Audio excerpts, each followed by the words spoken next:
Hi friends, I just wanted to tell you a little bit about an experience I went through, and I have a full video about it for my channel members and my patrons.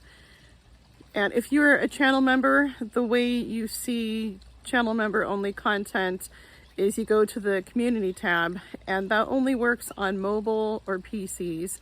I've heard from people that it doesn't work on iPads, and I know it didn't work on my tablet.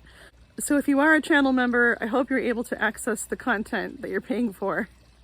Anyway, I've been wanting to talk about this for a long time just because I want to help anyone who might be going through something similar, or maybe you're susceptible to going through something similar. Starting about 12 years ago, I was stalked by someone I knew. It wasn't a romantic thing. It wasn't the type of thing where I felt like I was in physical danger. It was just extremely stressful. And I finally went to a therapist hoping she would give me the magic words as to what to say to this person to make them understand that I didn't want any attention from them and that I was done. I had reached out to some friends and they said, just tell her this, just tell her that, as if I wasn't already explaining that boundaries were being crossed. And finally, when I told this therapist about what was going on, it didn't take her long at all before she said, wow, that's scary. She's basically stalking you. You should move. We didn't have the money to move, so it dragged out for even longer. And my husband had told me to ignore her, which was the correct advice. And as I talked to the therapist about what was happening, she said, you just need to ignore. But I have a really hard time ignoring people. And she said, everyone has a hard time ignoring people. My husband doesn't lay awake at night wondering if he hurt someone's feelings. She said, if you respond after 6 months of her trying to get you to contact her, then you just taught her that what she did worked. And then she will go 6 months and then some if you start over from scratch. It was very difficult because we were always crossing paths. So I started reading books about difficult personalities. And one thing I read is to test the word no on people. Like, it could be just the smallest thing. And don't give an explanation. Just say, no. A normal person will say, oh, okay. A person with serious issues will say, why? Why not? What do you have going on? And continue to try to talk you into it.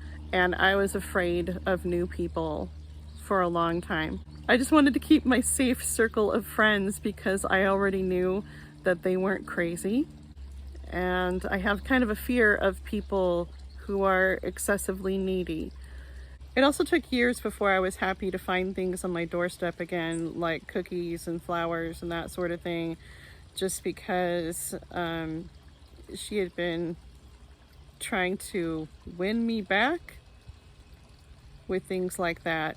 And every time she made an attempt, I felt like I was having a panic attack. Anyway, I don't want to say too much.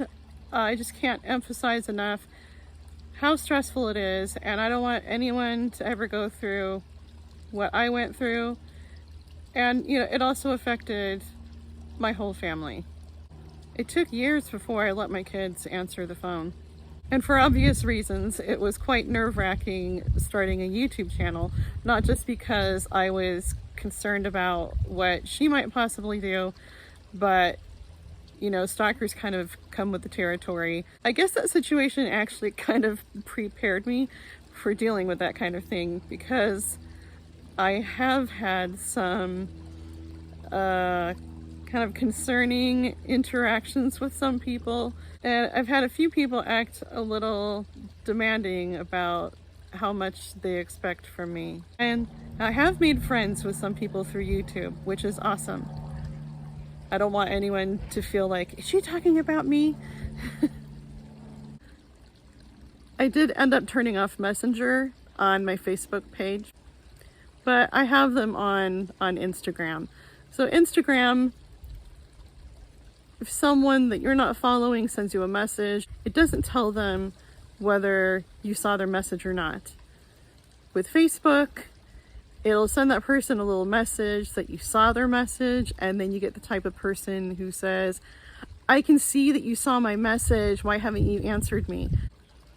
That kind of behavior is creepy and unsettling. Thanks so much for watching. I hope no one is going through anything like that, and I hope none of you ever will.